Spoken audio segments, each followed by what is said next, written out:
Hi, Richard from Digital Foundry here, and today I'm comparing the original version of Metro 2033 on Xbox 360 to the new and improved Redux version running here on Xbox One. Straight away as we hit the transition point, you can see some of the enhancements. A brand new take on the lighting, revised atmospherics, additional effects and even new weather systems. As the camera pans to the ground, you can see that the texture work has been completely upgraded.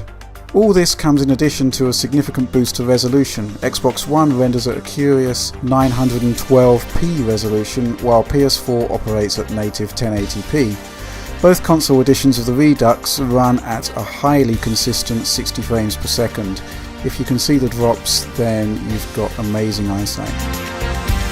This selection of outdoor clips gives a much better look at the additions made to the game. While the overall layout is pretty much the same, again we see a radical new take on lighting and masses of additional new environmental detail, particularly debris on the ground. What we really like about the 2033 Redux is that 4A Games has gone back to the original title and works hard on improving the core assets, as opposed to just running them at higher resolution and frame rate. Here, as we slide off the bonnet of the car, you can see that texture work and normal mapping is radically revamped. In this quick cut, you can see far more ground detail, and as the camera pans around, the view through the window is completely different. 4A Games has completely remodeled this section. This cutscene is an interesting example of the changes made. The signature touch of the series is that everything is viewed from Artyom's perspective, but this original take on the cutscene has third-person cutaways. It sticks out somewhat, so developer 4A Games went back and changed things, producing a more coherent look to the new game. Here you can see that once back in first person view, cutscenes old and new resync.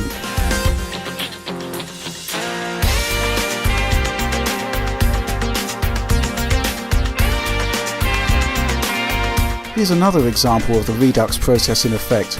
This particular encounter is all new and different in the new version, with an additional QuickTime event jump scare.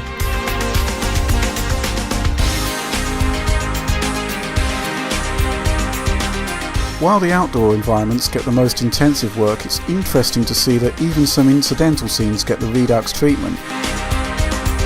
Here we're comparing two walkthroughs of the same tunnel, and it's clear that the new version looks significantly improved with a lot more detail.